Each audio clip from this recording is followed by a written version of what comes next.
ఎన్టీఆర్ గారి 101వ జన్మదినోత్సవ సందర్భంగా ఈరోజు ఘాట్కి రావటం జరిగింది.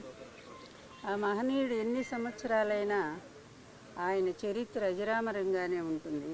తెలుగు జాతి ఉన్నంత వరకు తెలుగు వాళ్ళ గుండెల్లో ఆయన స్థిరమైన స్థానాన్ని సంపాదించారు.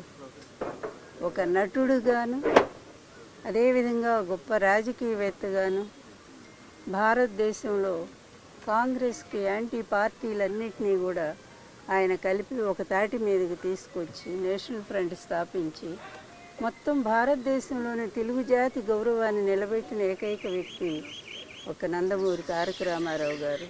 నేను ఆయన భార్యని అవటం ఎన్నో జన్మలుగా చేసుకున్న పుణ్యం నేనది.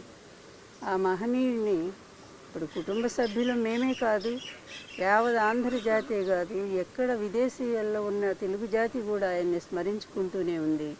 ఎన్నో చోట్ల మరి ఈ కార్యక్రమం నిర్వహిస్తూనే ఉన్నారు. ఎన్నో అన్నదానాలు జరుగుతున్నాయి, ఎన్నో రక్తదానాలు జరుగుతున్నాయి.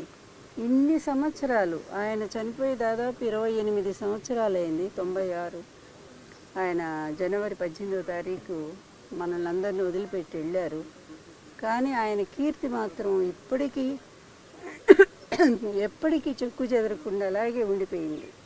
అది నిజమైన ఇది. అంటే మనిషి పుట్టుక ఎక్కడ ఉంటుందంటే మరణం తర్వాతే ఉంటుంది.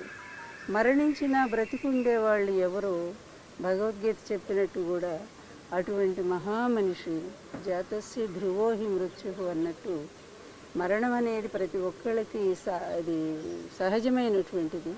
మరణించిన బ్రతికి ఉండటం అనేది ఒక్క ఎన్టీఆర్ గారికే సాధ్యపడింది అనుకోవాలా.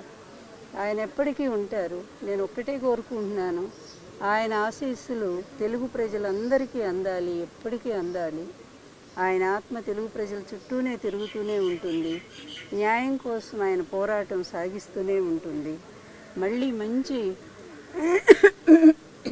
ఈ ఎలక్షన్ల తర్వాత మంచి పరిపాలన కోసం ఆయన తప్పకుండా ఆయన ఆత్మ ఆశీస్సులు అందిస్తూనే ఉంటుంది.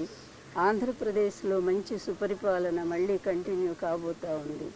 అదేవిధంగా ఇక్కడ తెలంగాణ రాష్ట్రంలో కూడా మంచి పరిపాలన వాళ్ళు అందించాలని మేము కోరుకుంటూ ఉన్నాము. ఎందుకంటే ఎక్కడున్నా తెలుగు జాతి, తెలుగు ప్రజలు సుఖంగా ఉండాలి.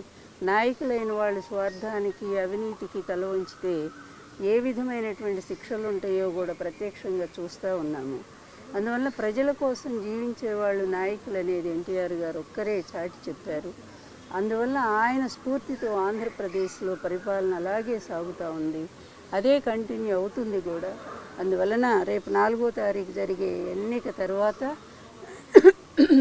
ఆంధ్రప్రదేశ్ మళ్ళీ ఒక సుభిక్షమైన శాంతియుతమైన పరిపాలన అందుకుంటుందని, అందుకు ఎన్టీఆర్ గారి ఆశీస్సులు నిండుగా జగన్మోహన్ రెడ్డి గారికి అందాలని కోరుకుంటూ సెలవు తీసుకుంటాను.